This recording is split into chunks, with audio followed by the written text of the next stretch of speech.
Chapter 20. And David fled from Naioth in Ramah, and came and said before Jonathan, What have I done? What is mine iniquity, and what is my sin before thy father, that he seeketh my life? And he said unto him, God forbid, thou shalt not die. Behold, my father will do nothing either great or small, but that he will show it me. And why should my father hide this thing from me? It is not so. And David sware moreover and said, Thy father certainly knoweth that I have found grace in thine eyes. And he saith, Let not Jonathan know this, lest he be grieved. But truly as the Lord liveth, and as thy soul liveth, there is but a step between me and death. Then said Jonathan unto David, Whatsoever thy soul desireth, I will even do it for thee. And David said unto Jonathan, Behold, tomorrow is the new moon, and I should not fail to sit with the king at meat. But let me go, that I may hide myself in the field unto the third day at even. If thy father at all miss me, then say, David earnestly asked leave of me, that he might run to Bethlehem his city, for there is a yearly sacrifice there for all the family. If he say thus, It is well, thy servant shall have peace. But if he be very wroth, then be sure that evil is determined by him. Therefore thou shalt deal kindly with thy servant, for thou hast brought thy servant into a covenant of the Lord with thee. Notwithstanding, if there be in me iniquity, slay me thyself, for why shouldst thou bring me to thy father? And Jonathan said, Far be it from thee, for if I knew certainly that evil were determined by my father to come upon thee, then would I not tell it thee? Then said David to Jonathan, Who shall tell me? Or what if thy father answer thee roughly? And Jonathan said unto David, Come, and let us go out into the field. And they went out both of them into the field. And Jonathan said unto David, O Lord God of Israel, when I have sounded my father about tomorrow any time, or the third day, and behold, if there be good toward David, and I then send not unto thee, and show it thee, the Lord do so and much more to Jonathan. But if it please my father to do thee evil, then I will show it thee, and send thee away, that thou mayest go in peace. And the Lord be with thee, as he hath been with my father. And thou shalt not only, while yet I live, show me the kindness of the Lord, that I die not, but also thou shalt not cut off thy kindness from my house forever. No, not when the Lord hath cut off the enemies of David, every one of them from the face of the earth. So Jonathan made a covenant with the house of David, saying, Let the Lord even require it at the hand of David's enemies.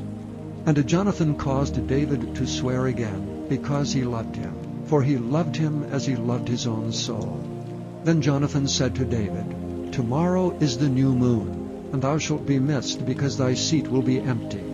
And when thou hast stayed 3 days, then thou shalt go down quickly, and come to the place where thou didst hide thyself when the business was in hand, and shalt remain by the stone Ezel. And I will shoot 3 arrows on the side thereof, as though I shot at a mark. And behold, I will send a lad, saying, Go, find out the arrows. If I expressly say unto the lad, Behold, the arrows are on this side of thee, take them, then come thou, for there is peace to thee, and no hurt, as the Lord liveth. But if I say thus unto the young man, Behold, the arrows are beyond thee, go thy way, for the Lord hath sent thee away. And as touching the matter which thou and I have spoken of, behold, the Lord be between thee and me forever. So David hid himself in the field, and when the new moon was come, the king sat him down to eat meat. And the king sat upon his seat, as at other times, even upon a seat by the wall. And Jonathan arose, and Abner sat by Saul's side, and David's place was empty. Nevertheless Saul spake not anything that day, for he thought, Something hath befallen him. He is not clean. Surely he is not clean. And it came to pass on the morrow, which was the 2nd day of the month, that David's place was empty. And Saul said unto Jonathan his son, Wherefore cometh not the son of Jesse to meet, neither yesterday nor today? And Jonathan answered Saul, David earnestly asked leave of me to go to Bethlehem.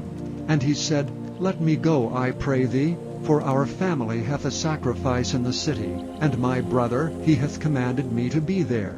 And now, if I have found favor in thine eyes, let me go away, I pray thee, and see my brethren. Therefore he cometh not unto the king's table.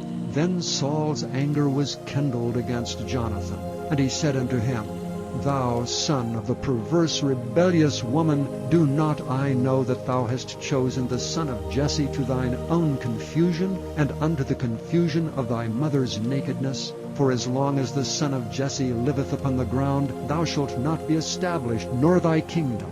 Wherefore now send and fetch him unto me, for he shall surely die. And Jonathan answered Saul his father, and said unto him, Wherefore shall he be slain? What hath he done? And Saul cast a javelin at him to smite him, whereby Jonathan knew that it was determined of his father to slay David. So Jonathan arose from the table in fierce anger, and did eat no meat the 2nd day of the month. For he was grieved for David, because his father had done him shame. And it came to pass in the morning that Jonathan went out into the field at the time appointed with David, and a little lad with him. And he said unto his lad, Run, find out now the arrows which I shoot. And as the lad ran, he shot an arrow beyond him. And when the lad was come to the place of the arrow which Jonathan had shot, Jonathan cried after the lad, and said, Is not the arrow beyond thee? And Jonathan cried after the lad, Make speed, haste, stay not. And Jonathan's lad gathered up the arrows, and came to his master. But the lad knew not anything, only Jonathan and David knew the matter. And Jonathan gave his artillery unto his lad, and said unto him, Go carry them to the city. And as soon as the lad was gone, David arose out of a place toward the south, and fell on his face to the ground, and bowed himself 3 times. And they kissed one another, and wept with one another, until David exceeded. And Jonathan said to David, Go in peace, forasmuch as we have sworn both of us in the name of the Lord, saying, The Lord be between me and thee, and between my seed and thy seed forever. And he arose and departed, and Jonathan went into the city. Chapter 21. Then came David to Nob, to Ahimelech the priest. And Ahimelech was afraid at the meeting of David, and said unto him, Why art thou alone, and no man with thee? And David said unto Ahimelech the priest, The king hath commanded me a business, and hath said unto me, Let no man know anything of the business whereabout I send thee, and what I have commanded thee. And I have appointed my servants to such and such a place. Now therefore, what is under thine hand? Give me 5 loaves of bread in mine hand, and what there is present. And the priest answered David and said, There is no common bread under mine hand, but there is hallowed bread, if the young men have kept themselves at least from women. And David answered the priest and said unto him, Of a truth, women have been kept from us about these 3 days, since I came out, and the vessels of the young men are holy, and the bread is in a manner common, yea, though it were sanctified this day in the vessel. So the priest gave him hallowed bread, for there was no bread there but the showbread, but was taken from before the Lord, to put hot bread in the day when it was taken away. Now a certain man of the servants of Saul was there that day, detained before the Lord, and his name was Doeg an Edomite, the chiefest of the herdsmen that belonged to Saul. And David said unto Ahimelech, And is there not here under thine hand spear or sword? For I have neither brought my sword nor my weapons with me, because the king's business required haste. And the priest said, The sword of Goliath the Philistine, whom thou slewest in the valley of Elah, behold, it is here wrapped in a cloth behind the ephod. If thou wilt take that, take it, for there is no other save that here. And David said, There is none like that, give it me. And David arose and fled that day for fear of Saul, and went to Achish the king of Gath. And the servants of Achish said unto him, Is not this David the king of the land? Did they not sing one to another of him in dances, saying, Saul hath slain his thousands, and David his 10,000s? And David laid up these words in his heart, and was sore afraid of Achish the king of Gath. And he changed his behavior before them, and feigned himself mad in their hands, and scrabbled on the doors of the gate, and let his spittle fall down upon his beard. Then said Achish unto his servants, Lo, ye see the man is mad. Wherefore then have ye brought him to me? Have I need of madmen, that ye have brought this fellow to play the madman in my presence? Shall this fellow come into my house?